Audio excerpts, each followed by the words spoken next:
আসসালামু আলাইকুম ভিউয়ার্স, আজ আপনাদেরকে নিয়ে হাজির হয়েছি আমি রাজীব।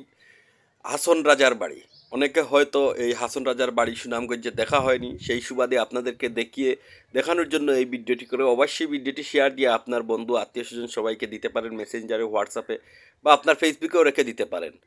কারণ এই হাসন রাজার যে ঐতিহ্যবাহী অনেক জিনিসপত্র গত বন্যায় এই সময় নষ্ট হয়ে গেছে, তারপরে আমরা যতটুকু পেরেছি ততটুকু আপনাদেরকে দেখানোর চেষ্টা করতেছি। এটি হচ্ছে তাদের মিউজিয়াম। আমরা প্রবেশ করতেছি এখন মিউজিয়ামের ভিতরে।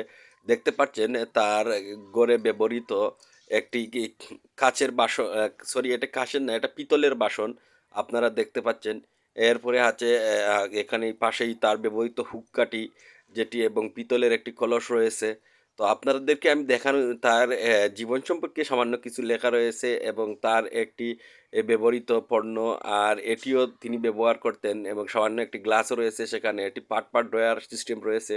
তো আমরা এখন দেখাবো তার নিত্য প্রয়োজনীয়, সবসময় যে প্রয়োজনীয়, এবং তার বইগুলো আপনারা দেখতে পাচ্ছেন। হাসন রাজার নিজ হাতের লেখা যে বইগুলো রয়েছে সেগুলো, এবং হাসন রাজা সম্পর্কে অনেক তথ্য। মোমবাতি দেখানোর চেষ্টা করতেছি, জানি না আগরবাতির একটি দানি, জানি না কতটুকু আপনারা পরিষ্কার দেখতে পাচ্ছেন গ্লাসের ভিতরে, তাই অনেকটা দেখা যাচ্ছে না। এই দেখুন পিতলের একটি পানির জগ রয়েছে। তো আমি চেষ্টা করতেছি আপনাদেরকে পরিষ্কার। সুরমাদানি তার বিবি ব্যবহার করতেন, এবং এটি হচ্ছে পানদান, যেটি আমরা সিলেটের ঐতিহ্যবাহী পানদান। এটি হচ্ছে বদনা পিতলের। এই তরোয়ারটি আপনারা আসলে স্পষ্ট দেখতে পাচ্ছেন কিনা জানি না, এবং তার বাদ্যযন্ত্র যে করতাল রয়েছে সেটি, এবং তার ব্যবহৃত যে সুরটি রয়েছে সেই সুরটি, এবং তার কড়ম রয়েছে এখানে।